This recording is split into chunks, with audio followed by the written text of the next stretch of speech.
જ્ઞાન અને સમજમાં શું ફેર?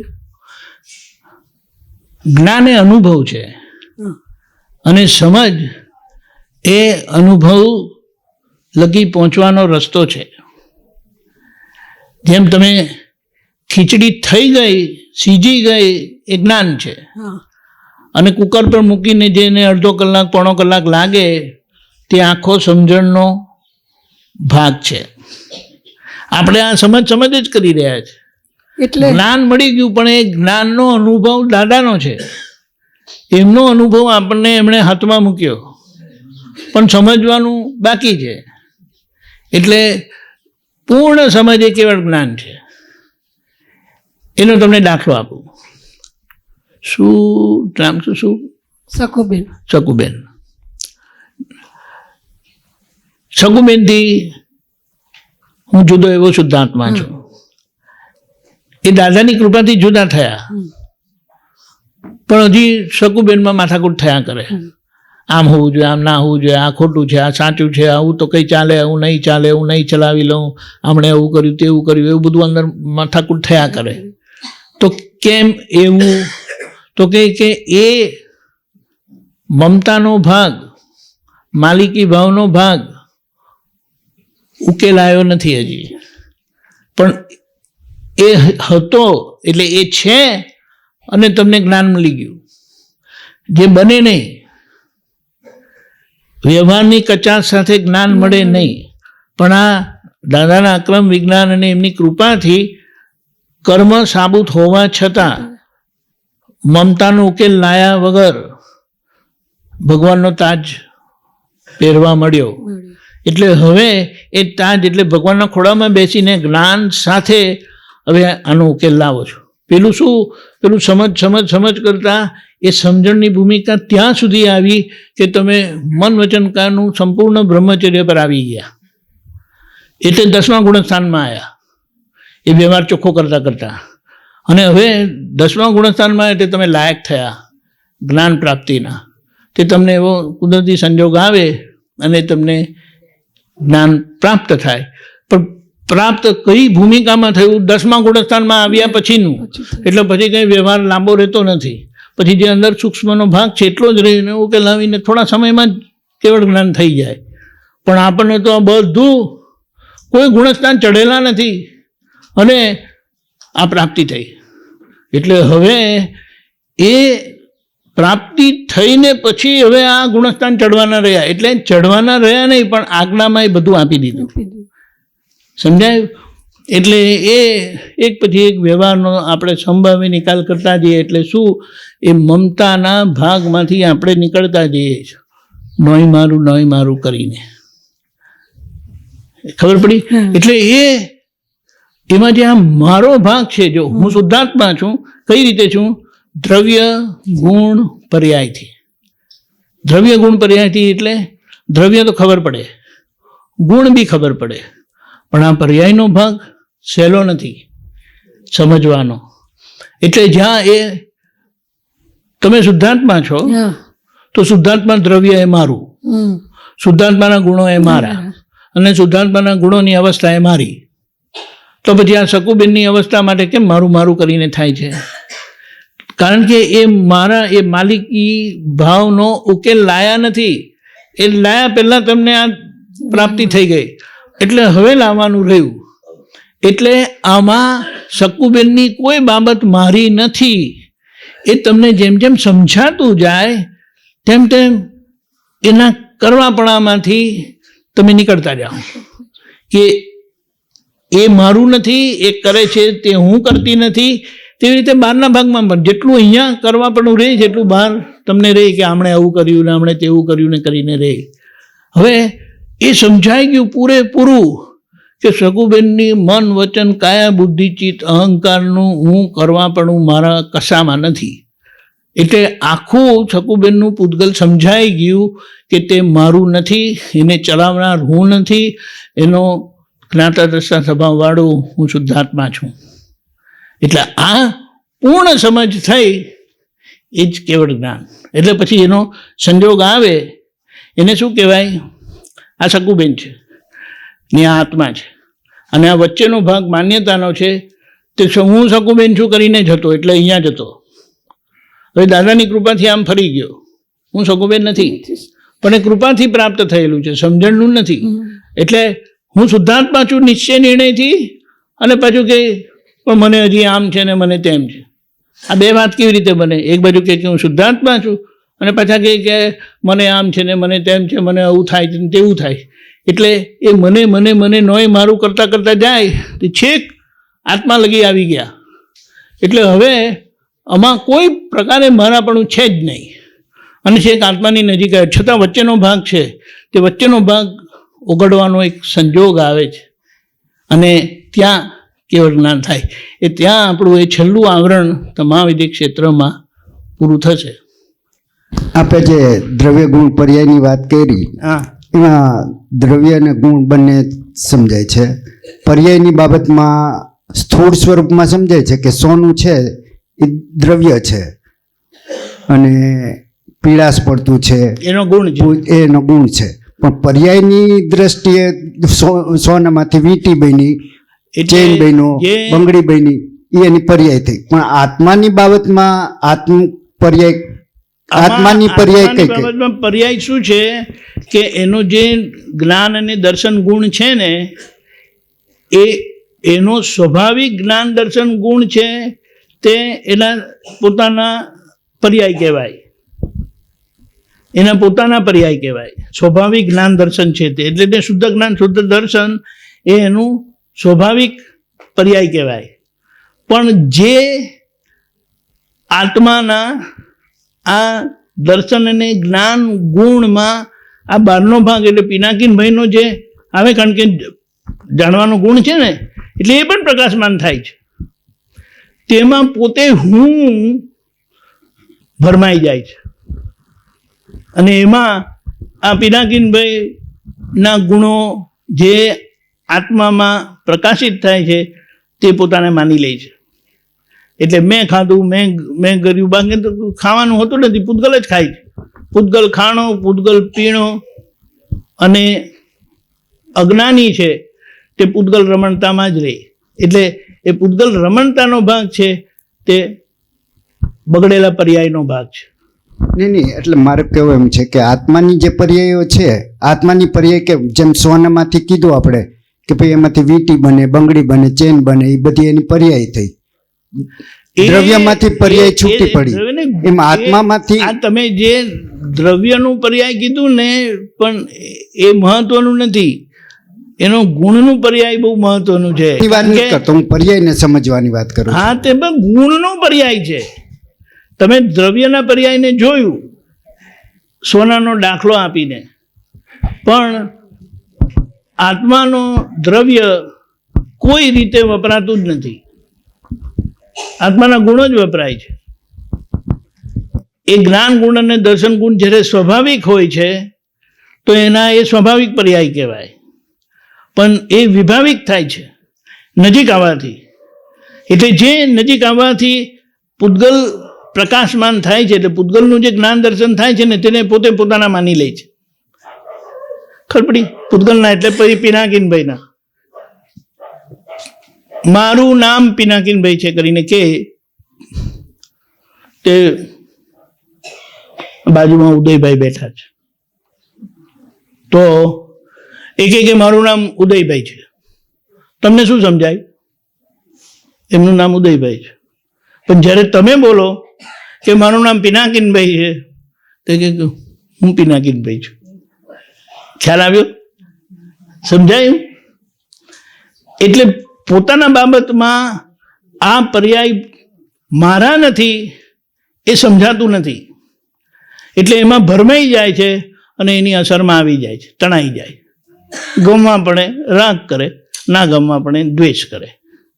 ખ્યાલ આવ્યો? હવે એ જ વસ્તુ જ્યારે તમે શુદ્ધાત્મા પ્રાપ્ત કરો ત્યારે છૂટા પડેલા હોવાથી ખાતરીપૂર્વક હું નિશ્ચય નિર્ણયથી કેવળ શુદ્ધાત્મા છું થવાથી તમને આ પર્યાય પણ ઓળખાતા જાય કે આ મારા નથી. એટલે મને ગમ્યું મને ના ગમ્યું કરીને થાય ને, તે પિનાકીનભાઈને ગમ્યું પિનાકીનભાઈને ના ગમ્યું, મને ગમવા ના ગમવાનું હોય જ નહીં. મને તો ખબર પડી કે પિનાકીનભાઈને ના ગમ્યું, જેમ ખબર પડી કે ઉદયભાઈને ના ગમ્યું તેવી જ રીતે પિનાકીનભાઈને ના ગમ્યું એવું તમને ખબર પડી કે પિનાકીનભાઈને ગમ્યું. એટલે પિનાકીનભાઈના ગમવા ના ગમવા પર તમને રાગ દ્વેષ થતા બંધ થઈ જાય. ખ્યાલ આવ્યો? એ આખો પ્રોસેસ છે. જેમ પાપડી છોલવા બેસાડે આપણને તો દાણા વાડકામાં કાઢે અને પેલું છટલા તગારામાં કાઢે. તો વાત કરતાં કરતાં દાણા તગારામાં નાખવા માંડે અને છટલા વાડકામાં નાખવા માંડે. તો પેલા જોતા કે પપ્પા શું કરો છો? આ કે હું દાણા છોડું છું, પણ આ છટલા તો તમે આમાં નાખ્યા. ઓ ખબર પડી? એટલે જાગૃતિ રહેતી નથી. અજ્ઞાન હોય તો જાગૃતિ છે જ નહીં, અને જ્ઞાન થયા પછી જાગૃતિ છે, પણ જો તમે વાપરો નહીં તો આ આગળના કયા પ્રમાણે ચાલી જશે. એટલે જાગૃતિથી એ કહે છે કે મેં ખાધું, હું અહીંયા જઈ આવ્યો સત્સંગમાં, તો ત્યારે તમને અંદરથી જાગૃતિ રહેશે કે પિનાકીનભાઈ સત્સંગમાં ગયા હતા, મારે આવવા જવાનું હોય નહીં. હું વિહારી નથી, હું નિર્વિહારી શુદ્ધાત્મા છું. એટલે તમારી સ્થિતિ જ્ઞાન સ્વરૂપે તમે પાકી કરતા જાઓ છો કે જ્ઞાન સ્વરૂપનો ભાગ જ મારો છે, ક્રિયાવાળો ભાગ, વિચારવાળો ભાગ, બોલવાવાળો ભાગ મારો નથી. એટલે એનાથી તમે છૂટા પડતા જાઓ ને પછી જ્યારે બધા જ પૂતગલ એટલે કે એને શું કહેવાય અશુદ્ધ પર્યાય બધા જ ચોખ્ખા થઈ ગયા, જોઈ લીધા અને એ મારા નથી સમજી લીધા, તે તમે તમારા શુદ્ધ પર્યાયમાં જ રહ્યા આવે. અને એ પ્રોસેસ હવે દાદાને આજ્ઞાએ કરીને આપણે કરવાનો રહ્યો, પણ એ જ્ઞાન જાગૃતિનું પરિણામ એટલે ઉપયોગ છે. એ કોઈ ક્રિયા નથી, એમાં કોઈ ઉપવાસ નથી કરવાનો, એમાં કોઈ ક્રિયા નથી. એમાં જેમ શાસ્ત્રમાં લખ્યું છે જ્ઞાન ક્રિયા વ્યાયામ મોક્ષ, એ જ્ઞાન ક્રિયા થાય છે. આજ્ઞામાં જ્ઞાન ક્રિયા આપેલી છે, ઔપચારિકતાથી કીધું છે સમભાવે નિકાલ કરવાનું. કારણ કે આજે મન વાણી કાયની એકતા ના હોવાના કારણે સંભાવે નિકાલ કરવાનો નક્કી કરે ને, સંભાવે નિકાલ થતો નથી.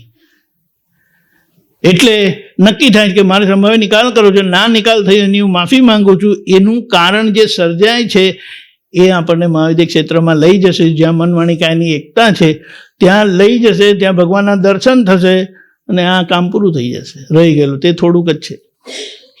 આજે અહીંયા પૂરું થઈ શકે એમ નથી, કારણ કે અહીંયા કડિયુગ બેસી ગયું, મનવાણી કાયની એકતા નથી, એટલે કરેલો નિશ્ચય ફળતો નથી. અને આપણે અનુભવ પણ કરીએ છીએ, કહાનું નક્કી કરીએ છીએ, થતું નથી. અને નથી થતું એટલે આપણે એના પ્રતિક્રમણ કરીએ છીએ કે મારે આમ જ કરવું છે, દાદા શક્તિ આપો. એટલે એ જે કારણ સર્જાય છે એ કારણ આપણને ત્યાં મહાવિદ્ય ક્ષેત્રમાં લઈ જાય, જ્યાં મનવાણી કાયની એકતા છે. કારણ કે આ કામ પૂરું કરવા માટે મનવાણી કાયની એકતા જોઈએ, અને અહીંયા છે નહીં. આવું થાય. બહુ સરસ. ખરેખર આ મને એમ લાગ્યું કે આ આત્માની વાતો થઈ અને મુનિપણાની વાતો થઈ. મારી જે અપેક્ષા હતી પેલા બેને બહુ સરસ વાત કરી, એમને સારો પ્રશ્ન કર્યો હતો. એટલે મને મારે જે આપના પાસેથી અપેક્ષા હતી મુનિપણાની વાતની એ ફલિત થઈ. એટલે આપણે 5 આજ્ઞાનો ઉપયોગ કરતી હતી ને કે હું શુદ્ધાત્મા છું, સકુબેન રિલેટિવ છે, તો એ જ્ઞાન થયું. તો મને એવો પ્રશ્ન ઘણીવાર થતો હતો કે આ જ્ઞાનને સમજ ના કહેવાય એમ.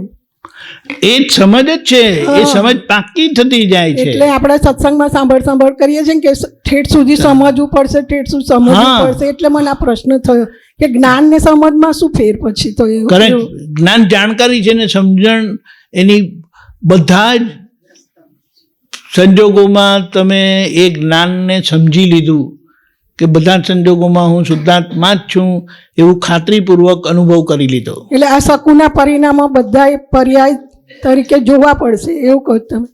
દાખલો આપો, હું શુદ્ધાત્મા છું, નિશ્ચય નિર્ણયથી કેવળ શુદ્ધાત્મા છું. તમારા માટે તમને કોઈ શંકા નથી.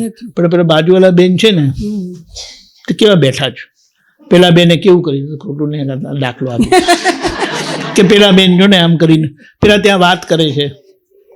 એટલે લોકોના વ્યવહારને જોઈને તમે એમ કહો કે એ એવા છે, પણ એ તો એમનું પૂતગલ એવું છે, જેવું તમારું છે પૂતગલ શકુબેનનું એવું એ લોકોનું પણ છે. એટલે એ જ્યારે તમે જાગૃતિમાં આવે અને એ લોકોનામાં પણ તમે શુદ્ધાત્મા જુઓ, તે તમારું કામ પૂરું થયું. ખબર પડી? હા, ખબર. પોતાનામાં શુદ્ધાત્મા ખાતરીપૂર્વકના થવાથી તમારી યાત્રા શરૂ થાય. અને જ્યારે બધામાં જ એટલે કે જીવ માત્રમાં તમને આત્માને પૂતગલ છૂટો જ દેખાય, ક્રિયાનો ભાગ અને આત્માનો ભાગ સ્પષ્ટપણે અનુભવાય, થઈ ગયું તમારું કામ. હમણાં તો ઘરના લોકો જોડે માથાકૂટ થાય, બોલો, પછી એ પણ નહીં થાય એવી રીતે. એ શું કરે છે નહીં જોવાનું. હા, એ શું કરે છે નહીં જોવાનું, પરિણામ શુદ્ધાત્મા જ જોવાનું. હા. તમારું શું નામ?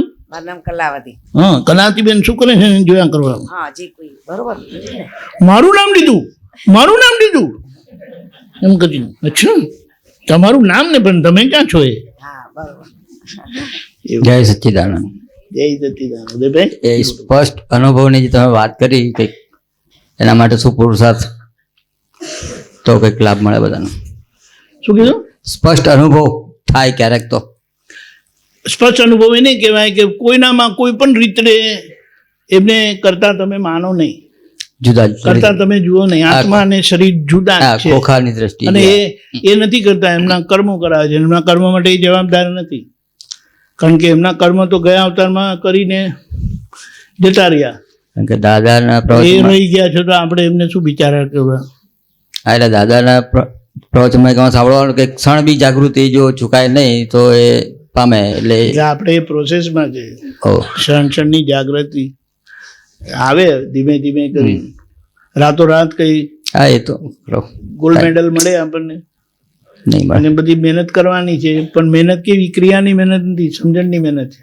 મગજ કસવાનું છે. બુદ્ધિને જોડે યુદ્ધ છે આપણું. બુદ્ધિ અને જ્ઞાન વચ્ચેનું યુદ્ધ છે આ. ખરું. અને એ બુદ્ધિનું સાંભળીએ તો જાડી થાય, પહેલવાન થાય અને આપણને ધકેલે. ખરું. પણ એનું સાંભળીએ નહીં એટલે પતલી થતી જાય, અને ખોરાક મળે નહીં ને એટલે સુકાતી જાય. એને સૂકવી નાખવાની છે આપણે, એનું નહીં સાંભળીને. અને પ્રજ્ઞાશક્તિનું સાંભળીને એ રીતે રહેવાનું. ખરું. એવું છે. અમે 10-12 મિત્રો સાથે આવ્યા છીએ. અચ્છા, 10-12 મિત્રો સાથે આવ્યા 10-12 છીએ. અને બધા જૈન છે? ના, બધા જૈન નથી. ના ના, જૈન હોય તો સારું. આમ અંદર એ લોકોની આમ, કારણ કે ખાવા પીવાનું બધું સચવાયેલું હોય ને, જૈનોનું ખાવા પીવાનું સચવાયેલું હોય ને, એટલે એક સમજણ, એક બુદ્ધિ બહુ પ્રોપર હોય. એટલે એ લોકો એમ નથી, ખોટું નથી, પણ એનાથી ખાતું જાડું થઈ જાય.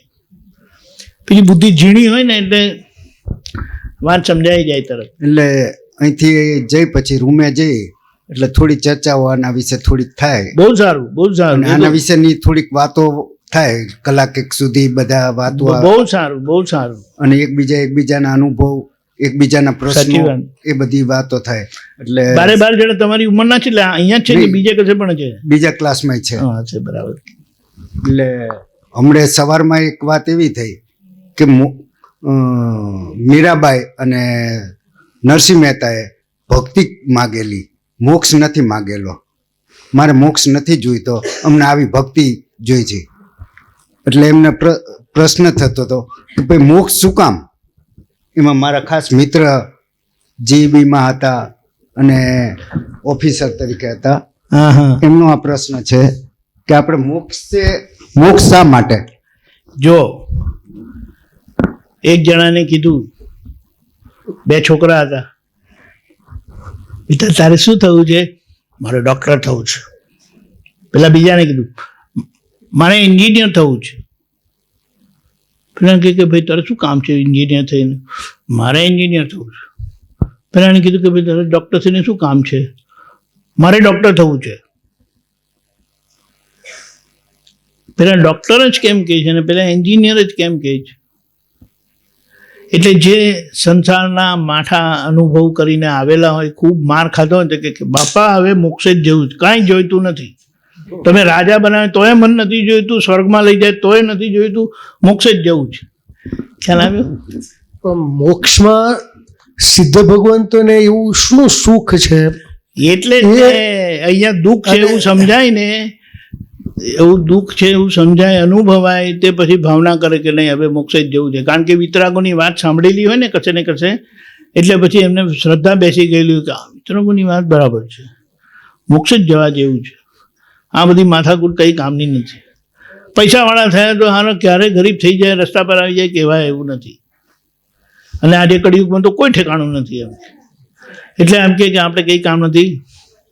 જો મોક્ષનો દરવાજો ખુલ્લો હોય તો આપણે ત્યાં પેસી જવું, ત્યાં આપણે પેસી જવું છે, એમ કરીને થાય. ખ્યાલ આવ્યો? અને સિદ્ધ ભગવાનનું સુખ દાદા ભગવાને જે કીધું એ કહું. સિદ્ધ ભગવાનનું સુખનું એક ટીપું એમ કે આ ધરતી પર પડે ને તો આખા વર્ષ લગી લોકો તરબોળ રહી સુખમાં. ખાવાનું યાદ નહીં આવે, પીવાનું યાદ નહીં આવે, હુવાનું નહીં, કશું જ નહીં, બસ સુખ સુખ ને સુખ. એવું સિદ્ધ ભગવંતોનું સુખ છે. આત્મિક સુખ છે. આત્મિક છે એટલે આપણું. આત્મિક સુખ એટલે આપણું. તમારું નામ શું? હસમુખભાઈ. હસમુખભાઈ તો કર્મનું પોટલું નથી, આપણે જાણીએ. આ સાહેબ પાસે જાણી જશે તમે. નહીં જૈન હશો તો જાણો જ છો. જૈન છો? હા, તો પછી તમે પોતે જ જાણો છો. હસમુખભાઈ કર્મનું પોટલું છે. કર્મનું પોટલું એટલે કર્મના પ્રમાણે સુખ આવે ને કર્મ પ્રમાણે દુઃખ આવે. કળિયુગમાં તો આપણે કંઈ ભરોસો કરાય નહીં ને. સુખ ઓછું હોય ને દુઃખ વધારે હોય. તો એવામાં પછી જો આપણને મોક્ષ માર્ગ મળતો હોય તો ઘૂસી જ જવાનું ગમે તેમ કરીને, એમ કરીને. ત્યારે શું પછી અહીંયા રહીને કંઈ ઠેકાણું નથી. પેલું ઘેટું પેસી જાય ને ખેતરમાં, આમ તેમ કરીને વાળ તોડી નાખે ને પેસી જાય અંદર, બસ. ખ્યાલ આવ્યો? એટલે આવી રીતે છે. પણ મુદ્દો શું છે કે એ સિદ્ધ ભગવાનનું સુખ ચાખીશું ત્યારે ચાખીશું. પણ આજે જે પ્રાપ્તિ થાય છે ને, અહીંયા એનો અનુભવ થાય છે ને, એ અનુભવથી ત્યાંની ખાતરી થઈ જાય છે. અહીંયા અનુભવ થાય ખરો? હા, થાય ને. એ દાદાને થયો એટલે તો કહે છે, તીર્થંકર ભગવાનને થયો એટલે. કારણ કે આમ સામાન્યત શું હોય કે કોઈએ માનો કે અડદિયો ખાધો નથી કે દૂધપાક ખાધો નથી. શું ખાધો નથી? હા, અડદિયો અથવા દૂધપાક. હા હા. હવે આપણે વાત કરીએ કે એમાં આટલો સરસ સ્વાદ હોય છે, આમ છે તેમ છે, તેને ખાવાની ઈચ્છા થાય. બરાબર. પણ એ આપણે જે વર્ણવ્યું હોય એની દશા ઉપર અવલંબે છે કે આપણે કઈ રીતે એનું વર્ણન કર્યું એટલે ઓલાને તીવ્રતા જાગી કે મારે બરાબર છે, દૂધપાક ખાવો છે. એમ મોક્ષ માટે તીવ્રતા જાગે, એ કેવી રીતે મેળવવાની જાગે? તીવ્રતા જાગે એવી આપણી પાસે બરાબર કોઈ છે, વાત પણ હોય તો મારે જાણવી. એ કેવી રીતે જાગે? જેમણે પોતે અહીંયા અનુભવ કરેલો હોય ને એ તમને કહે ને, એટલે આના પરથી તમને એક બહુ સરસ દાખલો આપું. તીર્થંકર ભગવાનને કેવળ જ્ઞાન થયું, અને તમે જાણો છો કે કેવળ જ્ઞાન થાય એટલે સમોસરણ રચાય. સમોસરણ રચાય એટલે આખો માનવ સમાજ બધા જ આવે. હવે એ ભગવાનનો કેવળ જ્ઞાનનો અનુભવ કેવો હશે? આપણે એની કલ્પના કરીએ કે ભગવાન દેશનાની શરૂઆત થાય છે, 3 જ શબ્દ બોલે છે, એટલે ઉચ્ચારિત કહે છે, ઉપનેવા, વિઘ્નેવા, ધ્રુવેવા. હવે આ 3 શબ્દ એમને અનુભવ સિદ્ધ થયેલા છે. આટલું સાંભળીને જ લાખો કરોડો લોકો ત્યાં ને ત્યાં તત્ક્ષણ દીક્ષા લઈ લે છે. કયા આધારે? આજે તમે કીધું ને, અનુભવ કીધો અને વિશ્વાસ બેસી ગયો, અહીંયા જ આપણું કામ છે, કલ્યાણ છે. ત્યાં ને ત્યાં દીક્ષા લઈ લે છે અને થોડા જ સમયમાં કેવળ જ્ઞાન. કારણ કે એવા તૈયાર થયેલા હોય એમને જ એવો ભાવ થાય કે હવે તો અહીંયા મોક્ષે જ જવું છે કરી. બોલો. એટલે જે વ્યવહારની સમજણ નહોતી પડતી તે આખું વ્યવહારનું આ 3 શબ્દમાં દ્રવ્ય ગુણ પર્યાય એમને સમજણ પડી જાય છે અને સીધા દીક્ષા. કોઈ એમને કહેતું પણ નથી ભાઈ દીક્ષા લઈ લો, ભાઈ દીક્ષા લઈ લો, આપણે કે જ્ઞાન લઈ લો એમ કરીને કહે છે ને, કશું જ નહીં. આ 3 શબ્દ ભગવાનના સાંભળતા જ સમર્પણ. અને થોડા સમયમાં કેવળ જ્ઞાન, કારણ કે બધું ચોખ્ખું કરીને આવેલા હોય ને, નહીં તો આવું સમર્પણતા આવે પણ નહીં. આ વાત છે. એટલે અહીંયા તો કેવું છે કે દાદા ભગવાને જે વર્ણન કર્યું છે ને એના આધારે આપણને વિશ્વાસ બેઠો છે કે હવે આ સંસારનું કંઈ કરવું નથી ભાઈ, જે છે તે ભલે રહ્યો, પણ હવે એમાં કંઈ આપણે પ્રાપ્ત કરવાનું રહ્યું નથી. કંઈ પણ પ્રાપ્ત કરશું તો આ શરીર જ એવું છે ને ક્યારે દગો દે એવું કહેવાય નહીં. બરાબર. હમણાં આ બધા દાખલા બને છે, એના પરથી આપણને ખબર પડે કે હમણાં લગી સારું હતું, ઉલટી થઈ, હોસ્પિટલમાં લઈ જતા હતા, રસ્તામાં હવે કરવાનું શું? આવું થાય. મોટી ઉંમરના ગયા હોય તો કે ચાલો મુક્ત થયા એમ કરીને કહે. નાની ઉંમરના જસ્ટ લગ્ન થયેલા 2-5 વર્ષ થયા તો બધી કેટલું બધું મુશ્કેલીને આખા પરિવારમાં. પણ આ હમણાંના કર્મો બધા આવા છે, એટલે આવી વાત છે. એટલે આમ કહે ને કે આવો માર્ગ જો હોય તો કોઈ જાતના વિકલ્પ કર્યા વગર ભાગી છૂટો, એવી વાત. હવે મોક્ષની બાબતમાં ખાસ મને કાયમ માટે એક દ્વિધા રહે છે કે મોક્ષમાં સુખ છે અને સુખને પ્રાપ્ત કરવું એનું નામ મોક્ષ, કાયમનું સુખ. કાયમનું સુખ. હવે ખરેખર સુખ માટે મોક્ષ છે કે જ્ઞાનના ડેવલપમેન્ટ એને મોક્ષ કહેવાય? આપણે શું કહીએ અત્યારે બરાબર છે. એક જ મિનિટ, આપ અત્યારે જે કંઈ જ્ઞાન પીરસી રહ્યા છો અને એ જ્ઞાન મને સમજાય છે એનો મને આનંદ છે. એમ જેમ જેમ જ્ઞાન સમજાય અને જેમ જેમ જ્ઞાનનું ડેવલપમેન્ટ થતું જાય એનો આનંદ, એટલે જ્ઞાન એના એટલા જ માટે કીધું ને કે કેવળ જ્ઞાન એટલે જ્ઞાનનું ડેવલપમેન્ટ કહેવાય કે નહીં? જ્ઞાનના ડેવલપમેન્ટનો આનંદ છે અને એ જ મોક્ષ. જેમ અત્યારે અહીંયા આપણે બેઠા છીએ અને અહીંથી જોવું હોય તો કેટલું દેખાય, પણ ઉપર અગાસી ઉપર જઈ તો કેટલું બધું દૂર સુધીનું દેખાય, અને એના ઉપર 3જા માળે જઈ તો આખું તીવ્રી દેખાય. તો મારા આનંદમાં શેનો વધારો થયો? જ્ઞાનનો વધારો થયો. જ્ઞાનનો વધારો થયો એટલે આનંદનો વધારો થયો. એવી રીતે કેવળ જ્ઞાન પામી અને જ્યાં જવાનું છે અહીંયા જ્ઞાનનો આનંદ છે, સુખ નહીં. એ સુખ સંસારી જે આવીને જાય એને સુખ કીધું. આનંદ એ કાયમની વસ્તુ છે. એટલે ખરેખર આત્માનો ગુણ આનંદ છે, સ્વભાવ આનંદ છે. હવે એની સામે એક દાખલો આપું કે હાથીનો પગ પકડ્યો તે શું છે? પેલા કહે કે થાંભલો છે, પેલા કહે કે નહીં હાથી છે. એક જણાએ સૂંઢ પકડી તો કહે કે શું છે? એને શું કહે? સૂંઢ એટલે શું? દોરડું છે. તો પેલા કહે કે નહીં આ હાથી છે. તેવી રીતે કાન પકડ્યા, સુપડા છે કે તે કહે કે ના હાથી છે. હવે જો તમને હાથી મળી જાય તો તમને એમના સુપડા જેવા કાને મળી જાય, થાંભલા જેવા પગે મળી જાય, ભીજ જેવું પેટે મળી જાય ને પૂંછડી હોય દોડા જેવું મળી જાય. ખબર પડી? એટલે આત્મા પ્રાપ્ત કર્યો એને પરમાનંદ છે જે મળી જ જાય એ વાત છે. પણ એની અનુભૂતિ થાય એ મોટી વાત છે. અનુભૂતિ થવી એ મોટી વાત છે અને એ થાય છે કારણ કે મૂળ સ્વરૂપે પ્રાપ્ત કર્યો છે.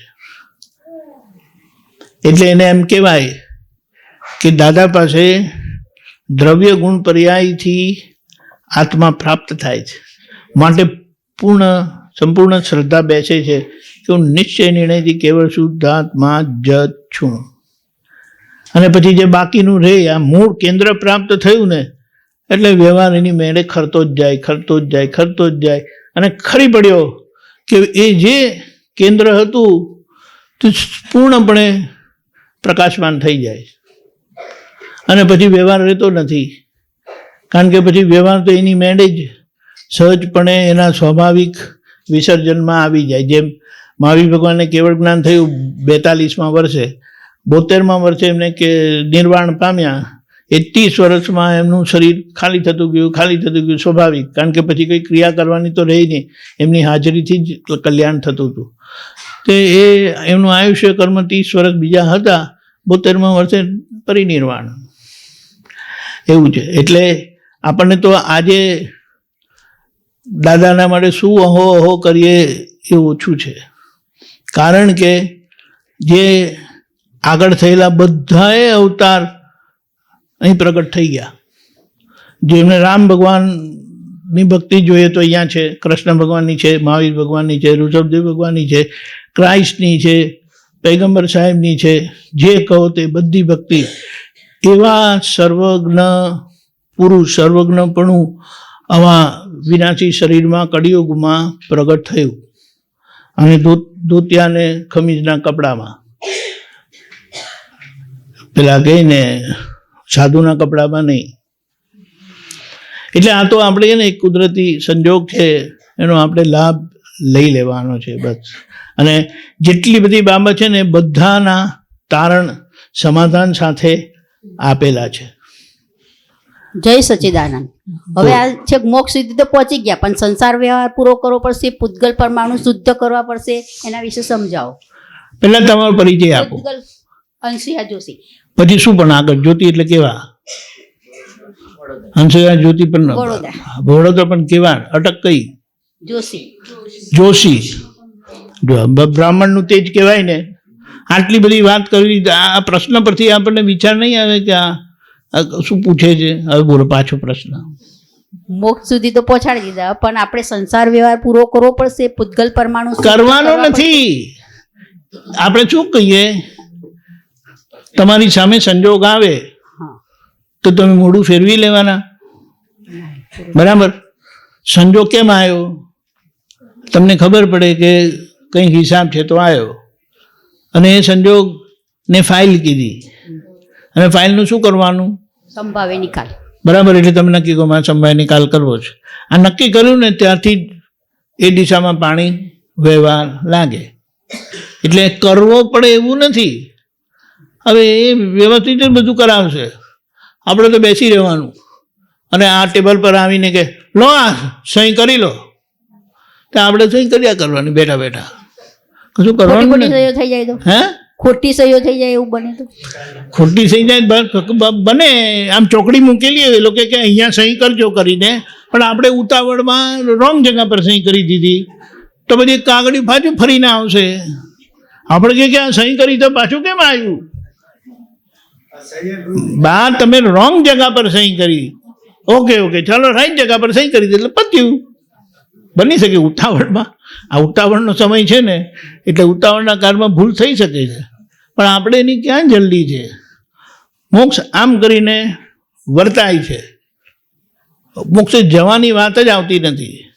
પણ એક સેન્ટેન્સ છે કે પૂતગલ પરમાણુ પણ કહે છે કે તમારે અમને શુદ્ધ કરવા પડશે તો જ અમને તમે છોડી એ જ પૂતગલ પ્રમાણ શુદ્ધ કરવા માટે તમારી સામે આવે એ જ છે. આવે. તમારે એની સામે જવાની જરૂર નથી. એ આવે ત્યારે એને બતાવવાના, આવો આવો પધારો, ક્યાં સહી કરવાની છે, અહીં કરવા કરી દીધું, પત્યું, થેન્ક યુ, ગયું.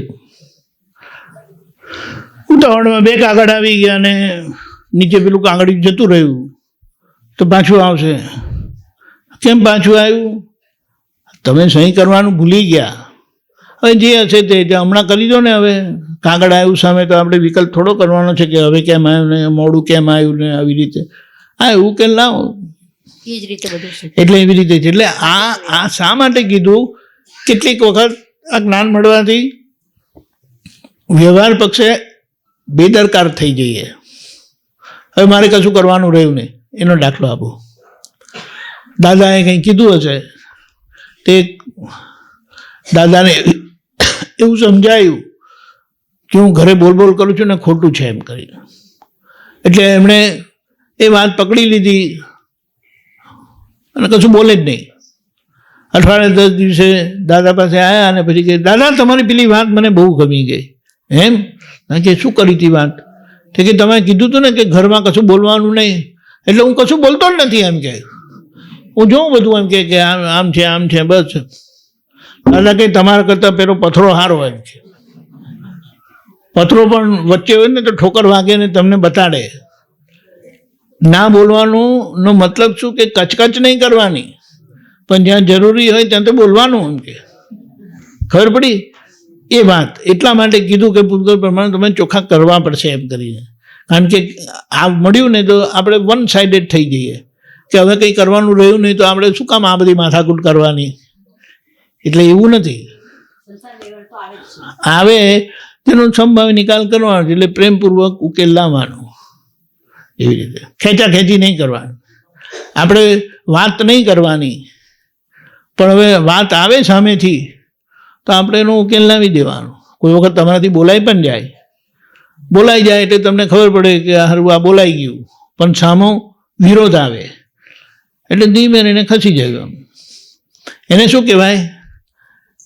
બોલ્યા એ વાદ કહેવાય, વાદ.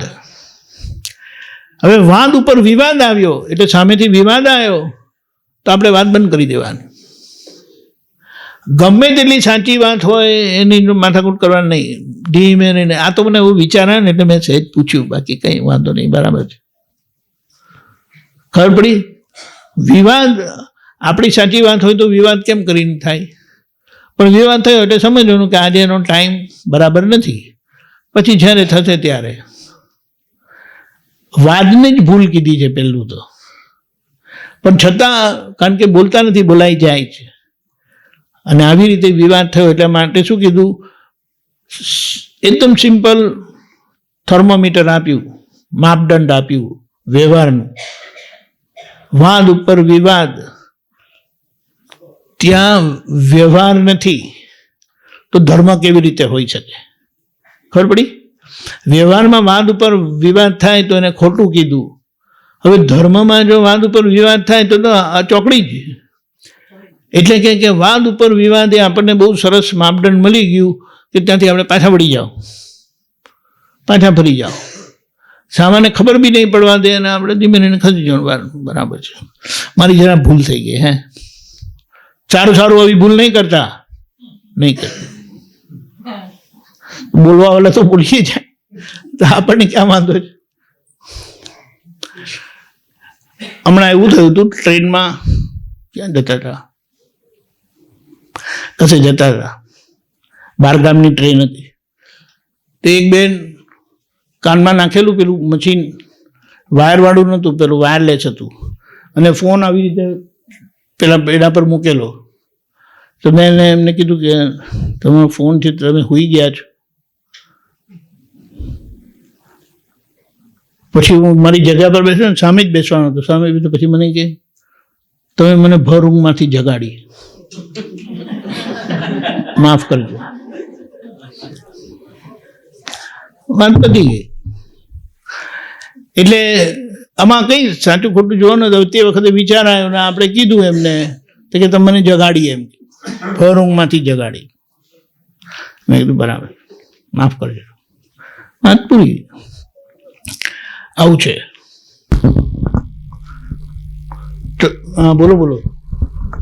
મારું નામ જીતેન્દ્ર પટેલ, ઘાટલોડિયા.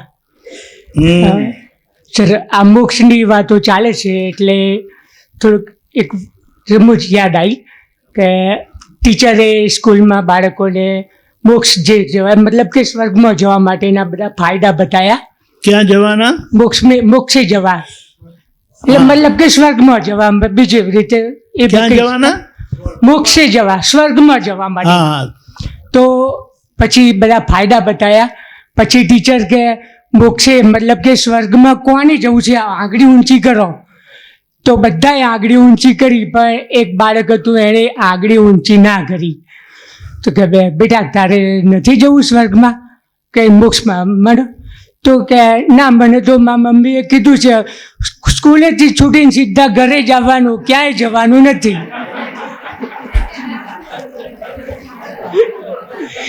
એટલે સર, કહેવાનો મતલબ એવો છે કે ભગવાન મને કહે કે ચાલ તને મોક્ષે લઈ જવું, તો હું કહું સાહેબ એક 15-20 વર્ષ હજુ જીવવા દો, પછી હું આવીશ. આ તો જોશ કીધું સર. મારો સવાલ એ છે કે 10 જણા અમે જઈ રહ્યા છીએ રોડ ઉપર, મને ઠોકર વાગી સાહેબ, બીજા 9 જણને કેમ ના વાગીને મને જ વાગી? પછી તમે એવું કહેશો કે ભાઈ કર્મનો સિદ્ધાંત છે કે તમને વાગવાની જ છે એટલે વાગી, પણ એ જવાબ મારે નથી સાંભળવો સાહેબ. બીજો કંઈક કહો મને. કારણ કે જવાબ ખોટો છે ને, સાચું સાચું છે સાચું છે પણ કંઈક બીજો જવાબ મારે જોઈએ. દાદાએ શું કીધું ખબર છે? જુઓ, એ પથરો તો ત્યાં જતો ને, તમે કઈ ધૂનમાં ચાલતા હતા કે પથરો ના જોયો? બરાબર છે. અને હવે વાતો તો 10 જણા કરતા હતા, જી તમારા ભાગે કેમ આવ્યો? એ મારે જાણવું છે સર. એટલે આ બધા ભોગવટો આવ્યો ને ટૂંકમાં. આવ્યો પગમાં વાગ્યું ને ફ્રેક્ચર થયું ને આ ઉંમરમાં પછી માથાકૂટ બધી, હા 6 અઠવાડિયા સુધી પગ પ્લાસ્ટર લઈને ફરવાનું. હાજી. કેમ આવ્યું? તો કે આ જ્ઞાન આપણને શું કહે ખબર? સ્પષ્ટ બતાડી દે કે તમારી ક્યાં ભૂલ થઈ હતી. જી. આ 10 જણામાં 9 જણાએ કોઈ દિવસ કોઈને લાત મારી નહોતી, હાજી. અને તમને દેખાય કે હારી આપણે લાત મારી તો હવે મને જ વાગવું હતું ને. તે લોકોને ઠોકર વાગે છે એમ કે ઠોકરે બહોત લગી કભી ગીરા નહીં. તમને ઠોકરે વાગીને પડી ગયા ને ફ્રેક્ચરે થયું, જી. તો આ લોટરી તમને કેમ લાગી? બરાબર બરાબર. એટલે આ જ્ઞાન આપણને બતાડે કે આ આવું તમે કરેલું. જી. એટલે હવે આ 10 માંથી તમને નંબર લાગ્યો તો ખોટો નથી. અને આપણે શું કહીએ? સસ્તામાં પતી ગયું. હાજી. કેમ? તો કે લોકોને ઠોકર વાગીને મરી ગયા હતા, જી. તમે ઠોકર વાગીને તો ખાલી ફ્રેક્ચર જ થયું. આપણે તો આખી રકમ સાબુત રહી તો ફાવી ગયા, આપણે સસ્તામાં પતી. અને ખરેખર એવું જ થાય છે. આ જ્ઞાન પછી તમે તપાસ કરશો ને તો બધા કર્મના હિસાબ સસ્તામાં પતે. મતલબ કે સુડીનો ગાય સોયથી ઢળી ગયો. હા, ખરેખર એવું તો તમે તપાસ કરો ને તો તમને એનો જવાબ મળશે. એટલે પછી તમે ખુશ થાવ, સસ્તામાં કર્મ પતી ગયું. થેન્ક યુ દાદા. જય સચ્ચિદાનંદ. બરાબર છે. ખરેખર એવું છે. કારણ કે આપણે જો રાત દિવસ ત્રિમંત્ર બોલીએ છીએ, રાત દિવસ પ્રાંત મન વચન કાંથી કોઈ જીવને કિંચિત માત્ર દુઃખ ન હો ભાવના કરીએ. આ જગતની કોઈ વિનાશી ચીજ મને ખપતી નથી, તો બધી ભાવના જાય ક્યાં? એટલે જે આવી ભૂલો હોય તો એ સસ્તામાં પતી જાય. ફાવી ગયા ને. સર મારો બીજો સવાલ એ હતો કે દાદા તો એમ કહે છે કે ભોગવે તેની ભૂલ. બરાબર છે. હવે ચંદુભાઈએ મને લાભો માર્યો તો એ ભૂલ દાદા એવું કહે છે મારી ભૂલ. એકચ્યુઅલી ભૂલ તો ચંદુભાઈની છે, મારે કેમ ભોગવવાનું? મને કેમ?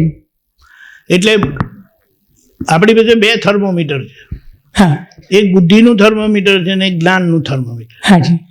બુદ્ધિનું થર્મોમીટર સામાની ભૂલ બતાડે અને જ્ઞાનનું થર્મોમીટર આપણી ભૂલ બતાડે. તો હવે તમારે કયું થર્મોમીટર વાપરવું છે? ભાઈ આ 2 થર્મોમીટર હતા એ ખબર નહોતી સાહેબ. હા, એવી ખબર નહોતી મને.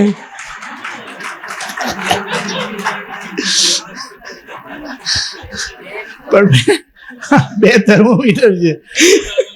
આપણે તો દાદાનું આપેલું થર્મોમીટર સાચું, કારણ કે પેલું થર્મોમીટર તો કઈ ગોટે ચડાવે આપણને, અને ઉકેલ આવે નહીં, સમાધાન થાય નહીં, અને ગોળ ગોળ ફરવાનું થાય.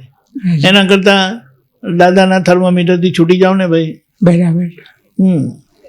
Thank you. આભાર. જય સચ્ચિદાનંદ.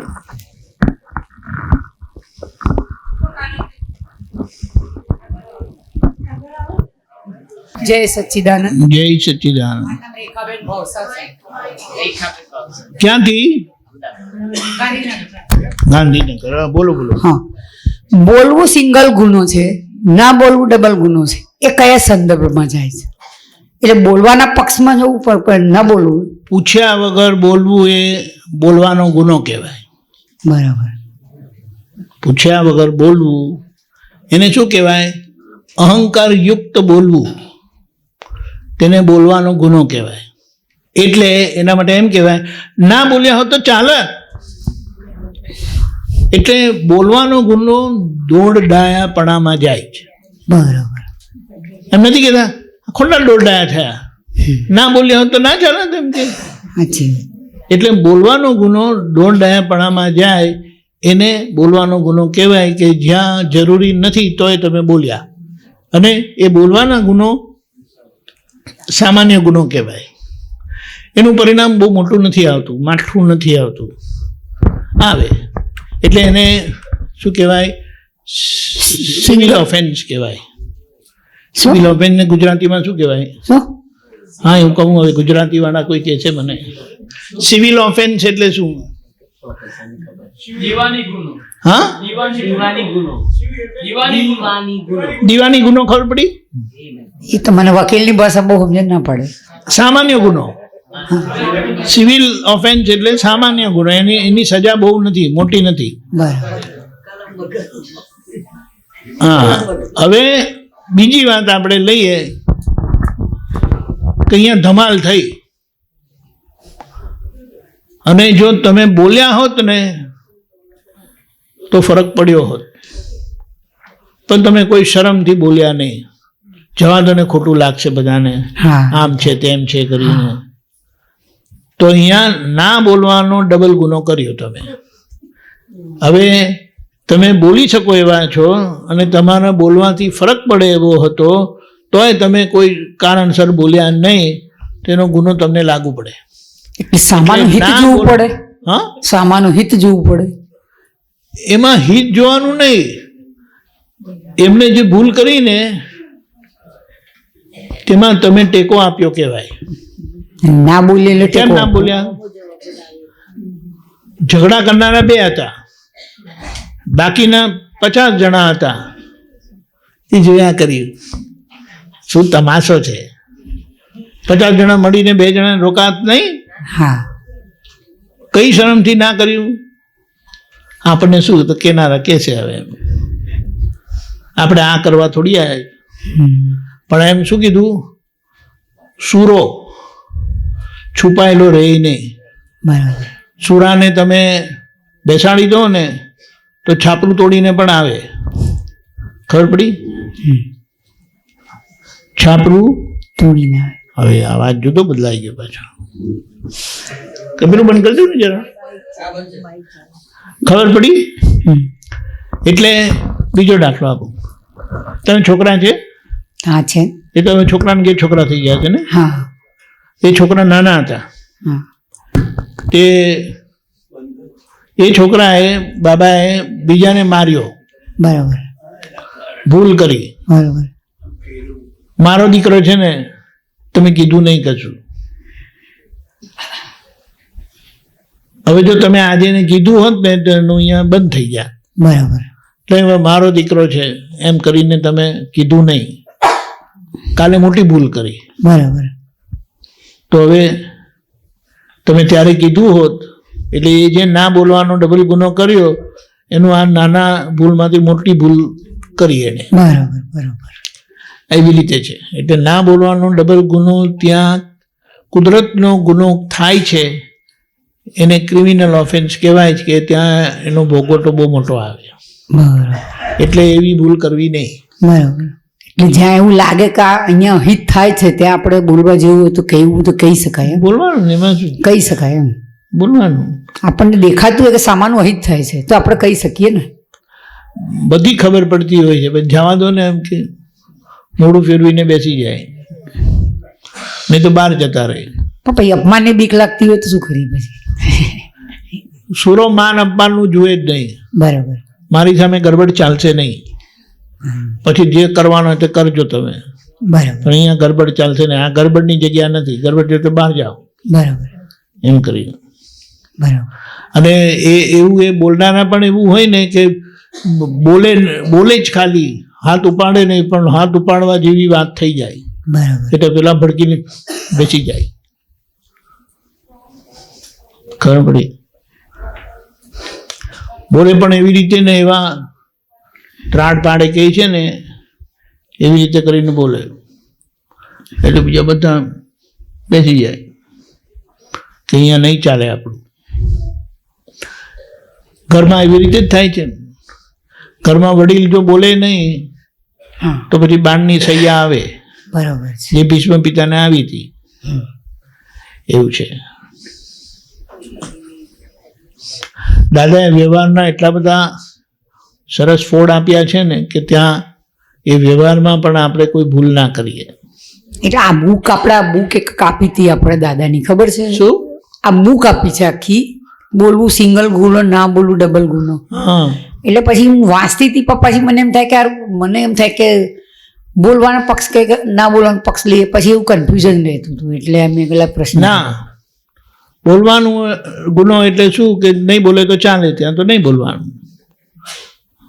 પણ આ તો લોરડા પણ કરે એવી રીતે. અને ના બોલવાનો ડબલ ગુનો તો બહુ મોટો છે.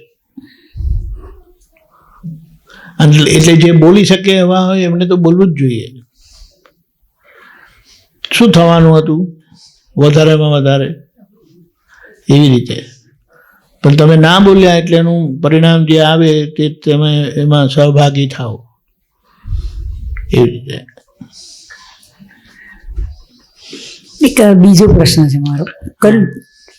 નોંધ લેવાઈ જતી હોય, શું નોંધ લેવાની પ્રકૃતિ છે, નોંધ લેવાની પ્રકૃતિ? હા. તો શું એ પ્રાર્થના અને પ્રતિક્રમણથી જાય ખરી? એમ નહીં. નોંધ શું કરે?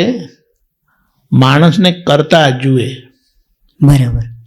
હવે એની સામે તમે પ્રતિક્રમણ કરો ને એ બધું કરો એનો મતલબ નથી, પણ તમે વ્યવસ્થિતને કરતા જુઓ, વ્યક્તિને કરતા ના જુઓ, શક્તિને કરતા જુઓ, તો પછી નોંધ લેવાનું બંધ થઈ જાય. અને આ બધા જગતમાં કોણ છે? બધા નિમિત્તો જ છે. પણ નિમિત્તોને આપણે કરતા માનીએ છીએ અને કરતા માનવાથી એની નોંધ લેવાઈ જાય છે. અને પછી કેટલા વર્ષે પણ ટાઈમ, પ્લેસ, સંજોગો બધું એક્ઝેક્ટ અપ ટુ ડેટ જવાબ આવે. હા. એટલે પછી આપણે સમજવાનું કે આ તમારું નામ શું કીધું? રેખાબેન ભાવસર. હા, રેખાબેન જ તમે નથી. અને રેખાબેન જોડે કાંઈ પણ કરે તે વ્યવહારનો હિસાબ વ્યવહારમાં પૂરો થયો તો મારે શું કરવાનું?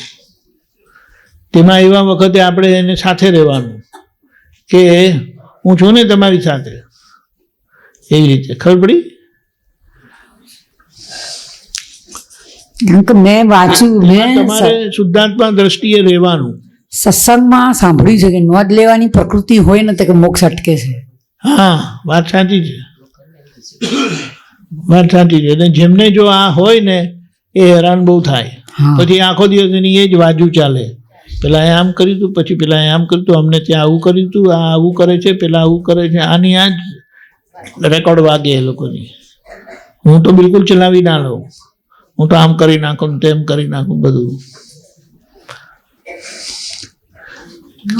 આવું કેમ થાય છે ખબર છે? બહેનો પાસે, વિશેષ કરીને બહેનો પાસે કે બહેનોના જીવનમાં એમના ઉપર બહુ બધા આક્ષેપો કરતા પણ તમારે આમ નહીં કરવાનું, તમારે તેમ નહીં કરવાનું, ને જગત તમને બહુ ખરાબ રીતે રાખે છે. જગતના લોકો બહેનોને બહુ ખરાબ રીતે રાખે છે. એક તો તુચ્છ ગણે, કેટલું બધું છે. એટલે એના માટે એટલા બધા સજાગ, એલર્ટ રહીને કે મારી કોઈ ભૂલ થવી ના જોઈએ અને મને કોઈ કશું કહેવાનું નહીં. મને કોઈ કહે ને એવું રાખતી જ નથી.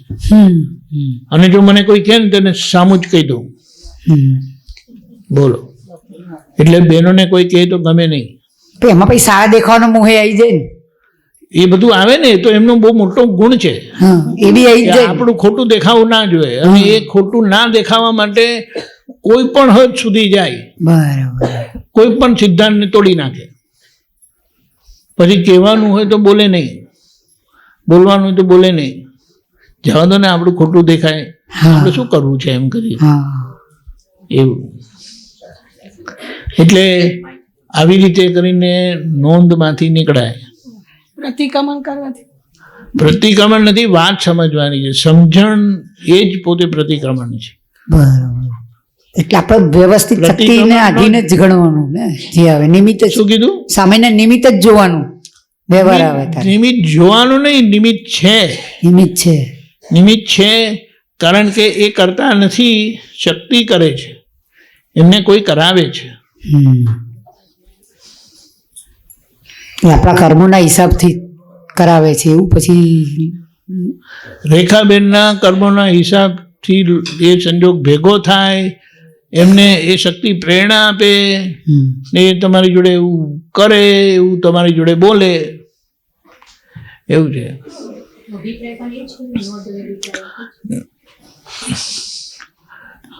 અભિપ્રાય ક્રિયા જુએ, ક્રિયા કરતાં પણ ગુણ જોઈએ કે એ આવા છે, સારા છે, ખરાબ છે. નોંધમાં માણસને કરતા જોઈએ. ખબર પડી? એ બેન આવા છે, એ ભાઈ આવા છે, તેવા છે, એટલે એમને સિક્કો મારવામાં આવે કે આવા છે કરીને. ત્યારે નોંધમાં કરતા જોઈએ, એમણે આવું કરેલું, એમણે તેવું કરેલું, તે દિવસે પણ આવું કર્યું હતું, 2 વર્ષ પહેલા પણ આવું કર્યું હતું, આ બેનને કેટલા વખતથી, ભાઈને કેટલા વખતથી હું જોઉં છું, આવું જ કરતા આવ્યા છે. બોલો, આમ આવે છે સત્સંગમાં, પણ એમની આ જ માથાકૂટ હોય છે. એટલે પેલું જેવું આપણે જોઈએ ને સામે ઊભું જ થઈ જાય કે આવું જ કરશે, આવું થાય. એટલે એ નોંધ રાખવાની પાછળનું કારણ પોતાની સેફ સાઈડ ખોડે છે. બરાબર. એટલે એમ કે મારા પર વાત આવીને તો એમનું આખી આ ચિઠ્ઠી તૈયાર જ છે મારી પાસે, એમની કુંડલી તૈયાર જ છે મારી પાસે, આવવા દો બસ. હમણાં લગી બહુ રોક બાંધતા હતા ને, આવવા દો મારી પાસે, પછી જો એમની પાસે આ બધા 25 એના જવાબ માંગીશ, પછી ક્યાં જશે? એવી રીતે થાય. પછી ભલે ખોટા હોય પણ નહીં. એ નોંધ પર પરફેક્ટ દેખાડી દે. એક સંજોગ એવો બનેલો, પહેલા વર્ષે અમે ગયા ને અમેરિકા 95માં, ત્યારે આમે બધા આપતો પુત્રો બધા મગજના બહુ કડક હતા. હજીએ છે, અનુભવ થતો હતો, પણ હવે થોડા સોફ્ટ થયેલા. પબ્લિક એમાં આવ્યા ને તે બરાબર યસ ઓર નો, અને કોઈ માથાકૂટ નહીં કરવાની. પેલી કે ને કટિંગ એજ જવાબ જાય, એકદમ કાપી જ નાખે તરત જ. તે કંઈક થયું હશે કોક બેન જોડે. તે 20 વર્ષે, 18 થી 20 વર્ષે એક વખત આવ્યા મારી પાસે, મને કહે કે મારે તમારી જોડે વાત કરવી. મને જો હશે કંઈ સત્સંગ કરવો હશે. ત્યાં આવ્યા ને મને કે આવો કમલેશભાઈ, કે છે 95માં તમે મને અહીંયા મારું અપમાન કરેલું, મને બોલવા જ દીધી નહોતી. મેં કીધું એવું? બહુ ખોટું કહેવાય, તમારે એવું નહોતું કરવું જોઈએ. કીધું માફી માંગુ છું, ત્યારે તો મને ખબર નહોતી. ના પણ તમારે એવું નહોતું કરવું જોઈએ. મેં કીધું કે માફી માંગુ છું, પણ તમે આપતો પુત્ર છો, તમે એવું કેવી રીતે કરી શકો? ગોળ ગોળ ફરીને એની પણ તમારે એવું કરવું જોઈતું નહોતું. આખરે એ વાત ફરી આવીને અટકી ત્યાં જ પાછી. પછી મેં એમને કીધું જો તમને જે દંડ લાગે ને તે હું સ્વીકારીશ, પણ આ બહુ ખોટું થયું. મેં કીધું હવે હું જાઉં, જમવાનો ટાઈમ થયો કરીને જાઓ. આવું થાય.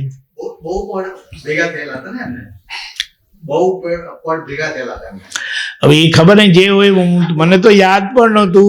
પણ આમાં કેવું છે ખબર છે કે એક વાત છે, આ તો શરૂમાં આવેલા ને અમને કોઈ ઓળખતું પણ નહોતું, અને એવામાં કોઈ તમે એકદમ જ કાપી નાખો, બની શકે છે એવું. કારણ કે શરૂમાં અમે કોઈ બીજી આડી અવડી ઢીલી પોચી વાત સાંભળતા જ નહોતા. સીધું પેલું કે તલવાર જ કાઢવાની. મારે એક વાર એવું થયું હતું, મેં પ્રશ્ન કરેલો તમને જ.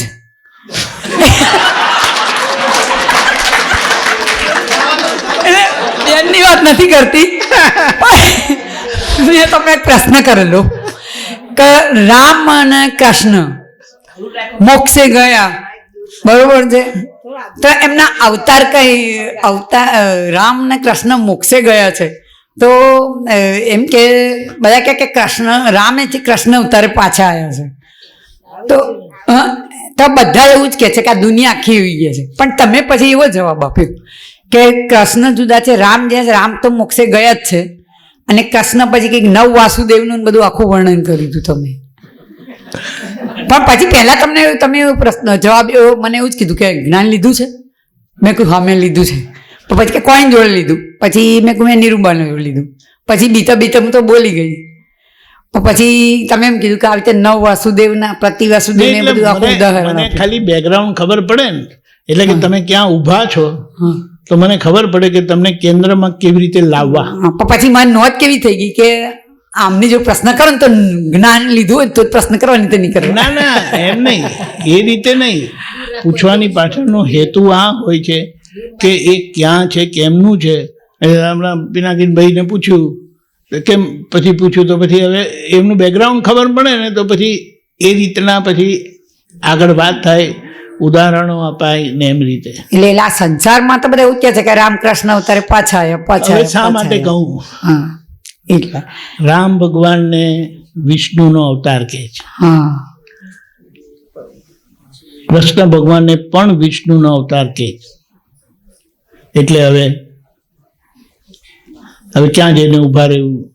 તો હવે એ માન્યતા ખોટી છે ના. વિષ્ણુ ભગવાન શું કરે? એ તો તમે વૈષ્ણવ કે જૈન? વૈષ્ણવ એટલે સંસારનું સંચાલન કરે એવું કે છે. હા બરાબર, સંચાલન કરતા. રામ ભગવાને સંચાલન કર્યું, ઊંચા રાજા હતા ને તે રીતે કૃષ્ણ ભગવાન પણ ઊંચા સરસ રાજા હતા, રાજ સારું કરેલું, બધાને સુખી રાખેલા. હા, એટલે વિષ્ણુનો અવતાર તરીકે કહેવાય. એટલે હવે રામ ગયા પછી કૃષ્ણ આવ્યા એમ કે. પણ મારો પ્રશ્ન એ વખત એ હતો કે રામ મોક્ષે ગયા હોય તો કૃષ્ણ અવતારે પાછા કઈ રીતે આવે? મોક્ષે ગયેલા તો પાછા આવતા નથી. એટલે કીધું કે ખરેખર વિષ્ણુ ભગવાન એ એમના કાર્યથી વિષ્ણુ ભગવાન કહેવાય છે. બરાબર છે. ખબર પડી? એ વિષ્ણુ ભગવાન મોક્ષે ગયા અને પછી પાછા આવ્યા એમ વાત નથી. પણ વિષ્ણુ ભગવાન એટલે એવી રીતે સંસારના પાલનહાર તરીકે એ પાછા પ્રગટ થયા. હા, એટલે એમનું કાર્ય, હા એવું કાર્યભાર સંભાળવા માટે એટલે જેમ પ્રગટ થયા. ઋષભદેવ ભગવાન પણ તીર્થંકર ભગવાન હતા અને મહાવીર ભગવાન તીર્થંકર ભગવાન હતા. તો કંઈ કે પછી ઋષભદેવ ભગવાન મોક્ષે ગયા તો પછી એ કે તીર્થંકર ભગવાન પાછા કેવી રીતે આવ્યા મહાવીર ભગવાન તરીકે? હા, ખબર પડી? એવી રીતે. એટલે એ ભૂમિકા છે અને પેલા વ્યક્તિ છે. રામ ભગવાન મોક્ષે ગયા, એ વ્યક્તિ સ્વરૂપે મોક્ષે ગયા. કૃષ્ણ ભગવાન વાસુદેવ નારાયણ તરીકે આવ્યા, હજી ફરી આવશે તીર્થંકર ભગવાન થઈને, અમમનાથ સ્વામી આવતા 24/12 તીર્થંકર. હવે આ વૈષ્ણવને વાત કરે ને અને બહાર કાઢી નાખો એમ કે છે. પણ તો કે ખોટી વાત કરે. કલ્કી અવતારે પાછા આવવાના છે, આવું બધું શાસ્ત્રોમાં તો આવું બધું બતાવે છે. બધી વાત બરાબર. એટલે બધી કથા સાંભળવાની. એટલે આપણે જોવાનું હે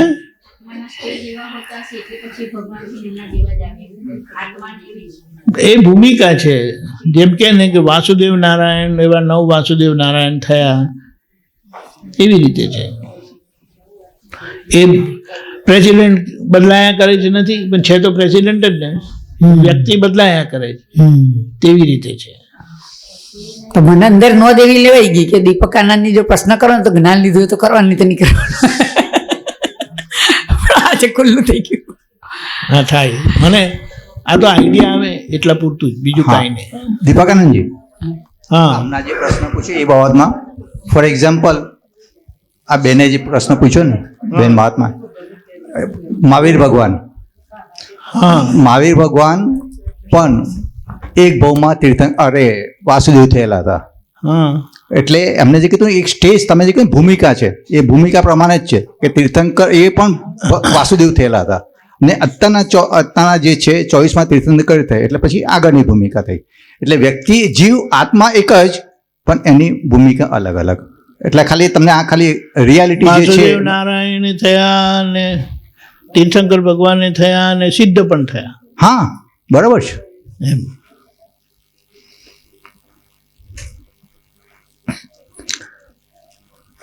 એ રીતના શાંતિનાથ ભગવાન પણ એમાં તો એ થયા એ શાંતિનાથ ભગવાન અરનાથ ભગવાન એ ચક્રવર્તી થયા અને તીર્થંકર પણ થયા અને એ વાસુદેવ નહોતા થયા. બરાબર છે. પણ આ તો સમજવાનું એટલે સમજવાનું એટલે આત્માની અલ્ટિમેટલી ભૂમિકા ક્લેશ કેમ થાય છે. હા એક ધર્મ એક સમજણથી કહે છે, બીજા ધર્મવાળા બીજી સમજણથી કહે છે, એટલે સમજણનું પણ આમે છે ને ટકરાવ થાય. એ જે સમજથી છે ને ઈશ્વર તરીકેની એ વસ્તુ જે છે ને એટલે બેઝિકલી મેં જ્યારે થોડું એનાલિસિસ કર્યું ત્યારે ખબર પડી કે વાસુદેવ ને કૃષ્ણ ભગવાન એક સંચાલક તરીકે પણ એકચ્યુઅલી એ વસ્તુ છે ને આપણે જે 6 તત્વોનું ભેગા મળીને જે સ્વરૂપ થાય છે એ જ વસ્તુઓ એ આખું સંસાર ચાલે છે 6 તત્વોને ભેગા થવાથી એ રીતના ઉત્પન્ન થાય, નાશ થાય ને બધું જે થાય એવી રીતના આ જે વિષ્ણુને એવી રીતના એક 6 તત્વોનું એક સ્વરૂપ કરીને એક સંચાલક તરીકે કુદરતી શક્તિ તરીકે એક મૂક્યું છે. જો તમે ડિટેલમાં તમે આખું જે રીતના જો બરાબર છે. જય સચિદાન. ઇવન હમણાં દીપક આનંદજી એક વાત કરું, હમણાં ઋષભદેવ ભગવાન ઉપર 3 દિવસનો બોમ્બેમાં પ્રોગ્રામ હતો ઋષભાયન પર. એમાં આપણા જે ઋષભદેવ ભગવાન, હા તે એ ઋષભદેવ ભગવાન એટલે એનું શું કન્ટ્રીબ્યુશન છે અત્યારના ભારત માટે એના પર 3 દિવસનો પ્રોગ્રામ હતો ત્યાં. તો એમાં ઘણા બધા દરેક ધર્મના, સ્વામિનારાયણ પંથના, કબીર પંથના, જૈનોના, દેરાવાસી, સ્થાનકવાસી, આ બધા આવેલા હતા. અને એમાં એક મેઇન એક વસ્તુ જે અત્યારે એક્ઝિક્યુટિવ નવું સિલેબસ બન્યું છે આપણે બધા સ્કૂલો માટે અને એના સ્કૂલો માટે ખાસ, એમાં જે એક્ઝિક્યુટિવ ચેરમેન જે છે એને આખી બધું એને તો એમ તો જબરદસ્ત જ્ઞાન દરેક ધર્મનું અને પાછું ઊંડાણપૂર્વક એને આખું જે કીધું કે જે છે કે આ ભગવદ્ ગીતા અને જૈનોમાં સામ્ય રીતના છે હમણાં જે કીધું ને એ રીતે કે તત્વની દ્રષ્ટિએ બધા એક સરખા છે, ખાલી એક દ્રવ્યની હિસાબે અવસ્થાની હિસાબે અલગ અલગ છે, બાકી બધું તત્વની દ્રષ્ટિએ બધું એક જ છે. દરેક વેદ કયો, કેવળ જ્ઞાન કયો કે પછી જૈન કયો, બધાનું તત્વની દ્રષ્ટિએ એક જ છે. કરેક્ટ.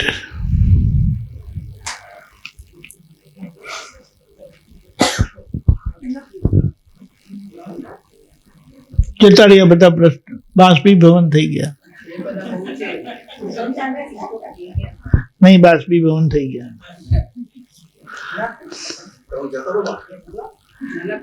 એમ નહીં, એમના પ્રશ્ન બાષ્પીભવન થઈ ગયા.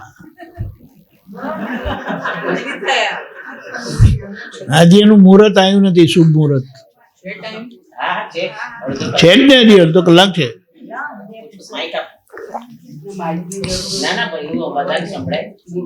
આમાં મશીનમાં જાય, તમે આ મશીનમાં જાય.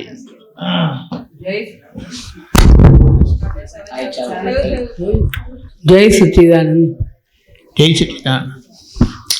આપણે જિંદગીમાં એવું કહીએ છીએ કે જિંદગી પૂરી થવા આવે ત્યારે આખી જિંદગીનું સર્વૈયું આવે, તો એ થોડું સમજાવો કે શું હોય છે. એટલે એમ પહેલી વાત, આપણને જ્ઞાન મળ્યું છે ને એટલે એનો કોઈ વિકલ્પ કરવાની જરૂરત નથી. બરાબર. શા માટે? આ જ્ઞાનના પરિણામથી સમાધિ મરણ નિશ્ચિત છે. બરાબર. એ બાંયધરી દાદા ભગવાને આપેલી છે, એટલે આપણે એ સંબંધી કોઈ વિકલ્પ રહેતો નથી. હવે આજે વાત કરી છે તેના માટે શું કીધું?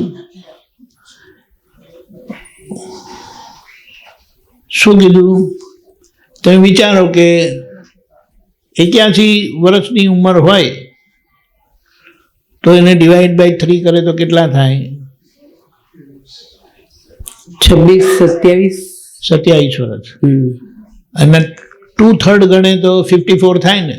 હમ એટલે એમ કહે છે કે કોઈની ઉંમર 81 વર્ષની હોય તો કે 54 વર્ષે પહેલો ફોટો પડે. એ ફોટો પડે એટલે એક્ઝેક્ટ શું? ફોટો પડે એટલે તમારી જે અંદરની માનસિકતા હોય ને હા એ પ્રમાણે તમારો પહેલું જાય તમારું કે તમે આવા થઈ શકો છો. હમ પછી કેટલા રહ્યા? 27 રહ્યા. એટલે 27 ને 3 થી ગુણે ભાગે તો 9 18. એટલે 54 + 18 કેટલા થાય? 572. બરાબર છે. તો 72માં વર્ષે બીજો ફોટો પડે. હવે 72 થી 9 વર્ષ એટલે બીજા 6 ઉમેરવાના. 9 વર્ષ છે ને 2/3. હમ 2/3 એટલે બીજા 6 એટલે 78 વર્ષે પાછું તમને એ થાય. 78, 79, 80, 81 બીજા 2 વર્ષ એટલે 80 વર્ષે પાછું એક પડે. પછી આ 1 વર્ષ રહ્યું ને, 1 વર્ષના બીજા 12 મહિના એટલે 8 મહિને એટલે 80 વર્ષને 8 મહિને પાછો બીજો એક ફોટો પડે. અને પછી હવે 4 મહિના રહ્યા ને તો 4 મહિનાના 4 મહિના જ ને, હા 4 મહિના એટલે 2 મહિનાને ઉપર પાછો એક બીજો ફોટો પડે. એવી રીતે આ બધું થતાં છેલ્લા 1 વર્ષ 1 કલાક આવીને ઊભું રહે. અને લાસ્ટ ક્લોઝિંગ કે ને તમે લોકો પેલું શોપનું ક્લોઝિંગ કરે ને એવી રીતે 1 કલાક છેલ્લો 1 કલાકમાં બધું ફાઇનલ તમે ક્યાં જવાના એનું પિક્ચર આવે.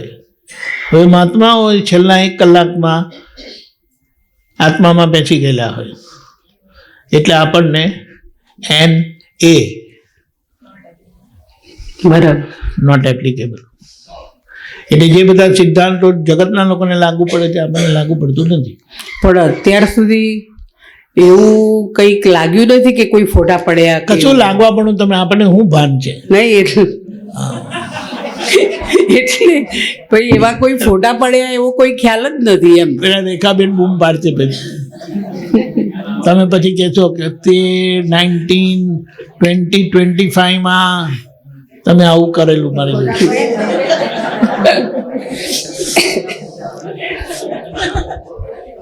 ગઈકાલે તમને 12 વાગે શું વિચાર આવેલો? 12 વાગે જમવાનો વિચાર આવે ને, લંચ એ ટાઈમ. ખબર ને, અનુમાનથી નથી જવાબ જોઈતો, એક્ઝેક્ટ જવાબ જોઈએ. એવું તો કશું એવું બધું કંઈ વિચારવાની જરૂરત નથી.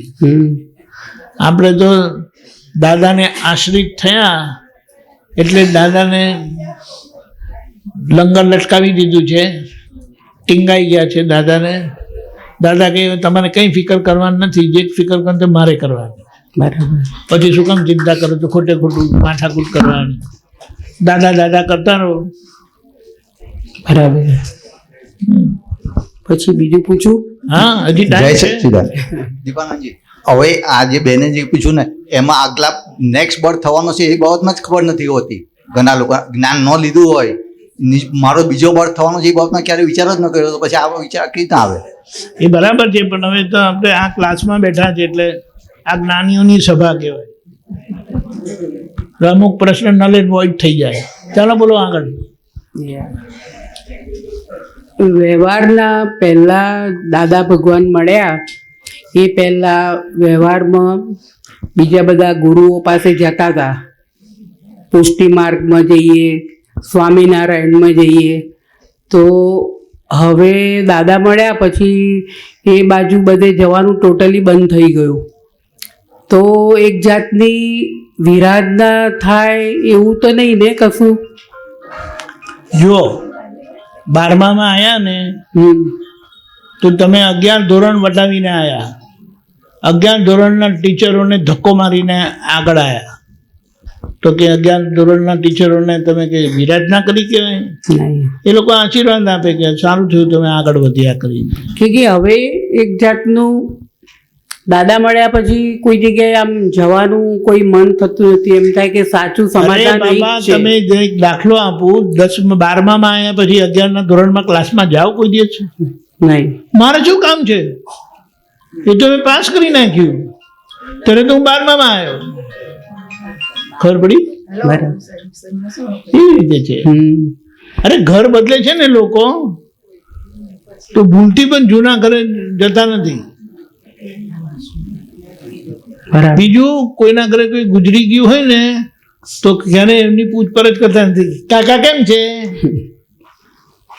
કે દંડો મારવું હવે તમને તો ખબર છે કે કાકા ગયા ને આટલા વર્ષ થયા, આવી રીતે પૂછાતું હશે કરીને, પણ એવું કરતા જ નથી. આપણે કરતા જ નથી, આપણે અંદર ખ્યાલમાં રહીએ જ અમુક. એટલે આ આપણે લાગુ પડતું નથી. પણ આવું બની શકે. આ તો દાદા પાસે આવા પહેલા કોઈ લોકો તો કેટલા જગ્યાએ જ્યાં માળા જોઈ, ઝંડો જોયો, ફૂલ જોયા, ભગવું જોયું, ધોળું જોયું, લોટીઓ જોયું, જઈને ત્યાં પગે લાગ્યા. આસ્થા હતી કે છૂટવું છે તો આ લોકોની પાસે કંઈ હશે, પણ સાચા દિલની ભાવના હતી ને એટલે દાદા મળી ગયા. બરાબર. પેલા ખોટા નહોતા, પણ એ બધા મળતા ગયા, આગળનો રસ્તો મળતો ગયો અને દાદા મળી ગયા. બરાબર. એટલે એને કહે ને ગમે તેટલું તમે ચારણાથી ચાળ્યું, પણ આ દાદાનું ચારણું છે ને સૌથી ઝીણું છે. બીજું બધું આગળનું છે તો બધું ચણાઈ ગયું. એટલે હવે આપણે કંઈ વિચાર કરવાનો રહ્યો નથી. હવે તો બીજો કોઈ રસ્તો બી નથી, સ્ટ્રેટ લાઈનનો મોક્ષનો રસ્તો. પછી પેલું એક પદ નથી, પેલું સિમંદર સ્વામીનું છે ને કે મારું સ્વરૂપ મુજને સ્વામી નથી જણાયું. Not applicable. ના, એટલે આગળ પ્રશ્ન નોટ છે. એપ્લિકેબલ. ત્યાં તમે આગળ પૂછો તે પહેલા નોટ એપ્લિકેબલ. નથી જણાયું એટલે શું? હું નિશ્ચય નિર્ણયથી, કોણ બોલે છે હું નિશ્ચય નિર્ણયથી કેવળ શુદ્ધાત્મા છું? તે જણાયેલું છે એ બોલે કે નથી જણાયું તે બોલે? જણાયું તે બોલે. પછી ભક્તિ અને ભક્તિના પદો વસ્તુ જુદી છે, પણ એમાં વહી નથી જવાનું. જાગ્રત રહો. એટલે મારું સ્વરૂપ એટલે શુદ્ધાત્મા. પછી નોટ એપ્લિકેબલ તો પછી ક્યાં વાત આવે છે? બરાબર. પૈણ્યા પછી કે પણ મને તો હજી શંકા થાય છે કે હું હજી કુંવારી જ છું. એ ગમે તેવા પેલા કે કોઈ બુધિયા પંડિતજીએ પણ જો લગ્ન કરાવ્યું હોય ને તો એમાં શંકા પડતી નથી. ખબર પડી? ના, વાત સમજવાની છે. કોઈ દીપકાનંદજી એમને શંકાનું સમાધાન કરી નાખો. પંડિતજીની સમાધાન કરી નાખો ને. પણ સમાધાન ક્યાં આવે? પહેલું પગથિયું જ ભૂલવાળું. તો લગ્ન થઈ ગયા શિવજી જોડે ને પછી કે કુંવારા લોકોએ શું કરવાનું? છતાં પણ બધા દંડો જ મારવાનો. એને પણ વિચારો તો જતા હોય ને. ના, પણ એ કામનું જ નથી. પણ એ પાછા એ રહી જશે એમ. ડાર્ક.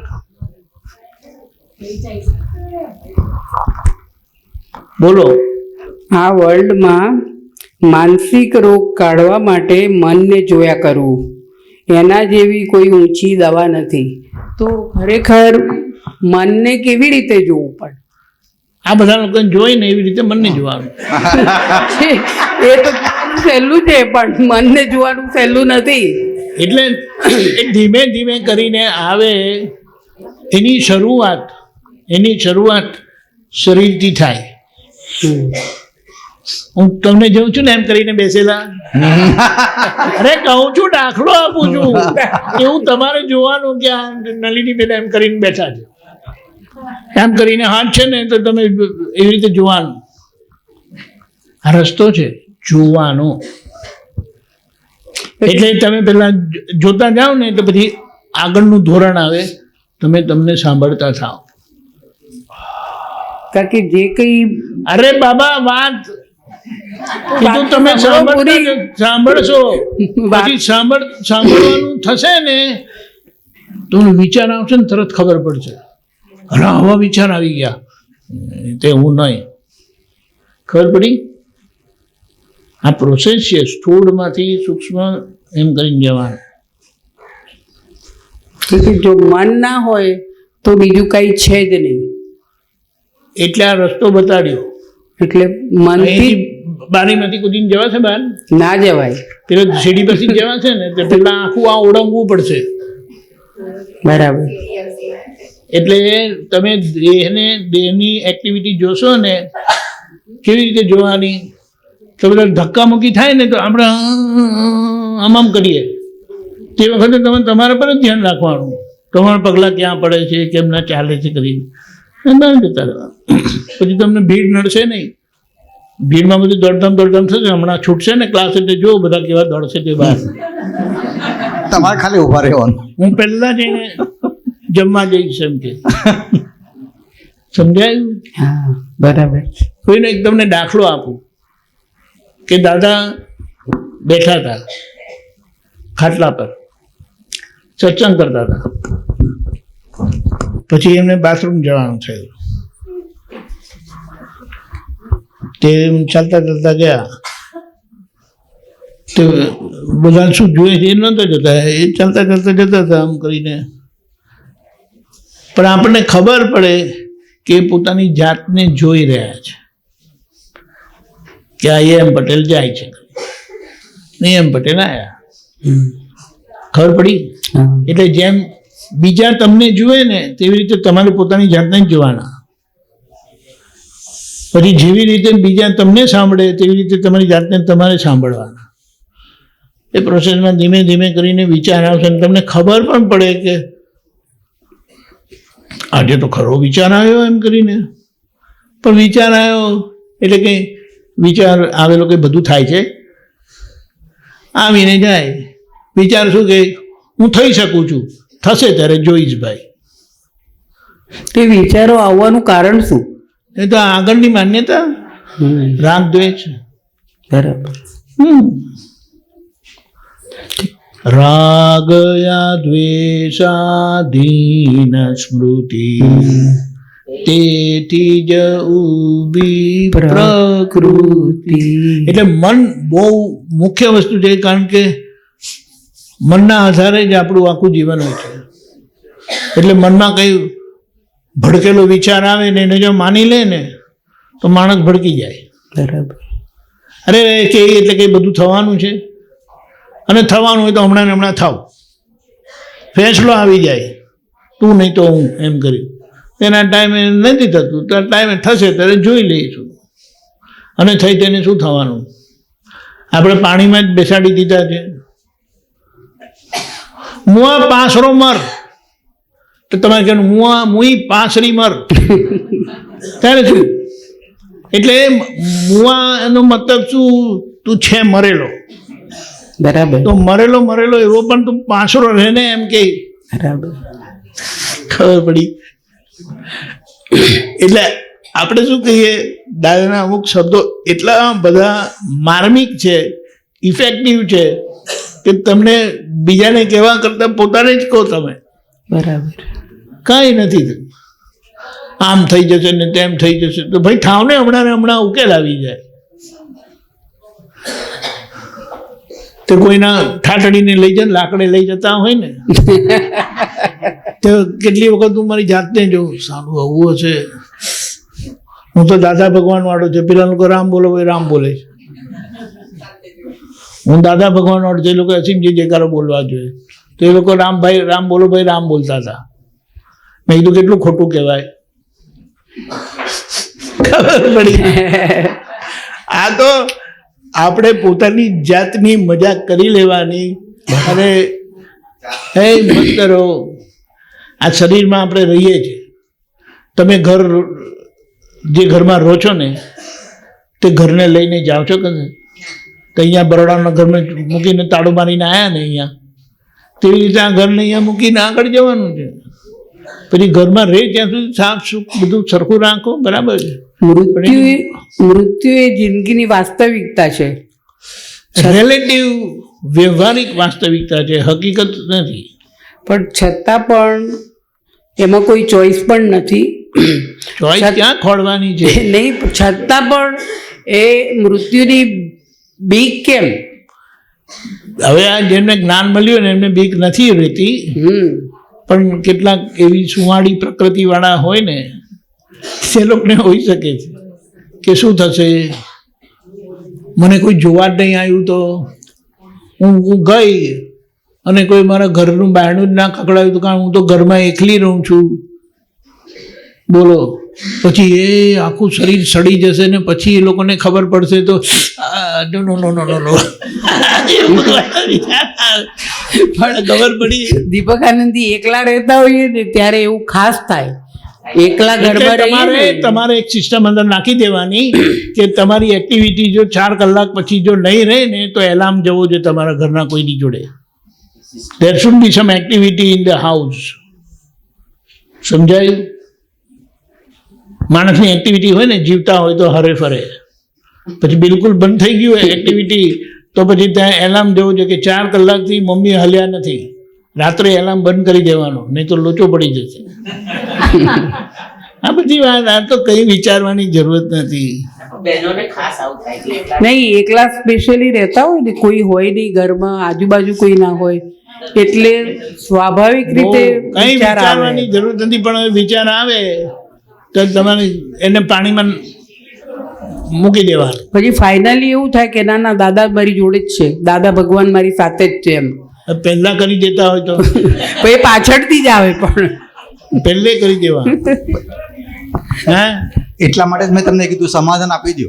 એ સમાધાન આપવાનું નહીં, પહેલાની નલ એન્ડ વોઇડ હોય ત્યાં કશું કહેવાનું નહીં. અરે એ છતાં પણ બધા પ્રશ્ન ઊભા થાય છે ને એમને. એ પછી બીજા બધા પ્રશ્નો છે. કાંઈ નહીં, હું આપી દઈશ એમને પછી. નમો વિતરાગાય,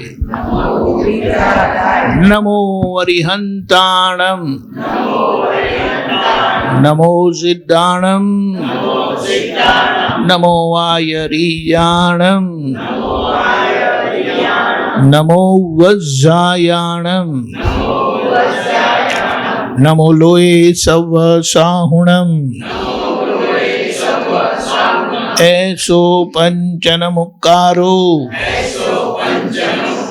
સવ પાવપણાસણો, મંગલાણમ ચ સૌવેસીમ, પડમમ હવૈ મંગલમ. ઓમ નમો ભગવતે વાસુદેવાય. ઓમ નમઃ શિવાય. જય સચ્ચિદાનંદ. જય સચ્ચિદાનંદ.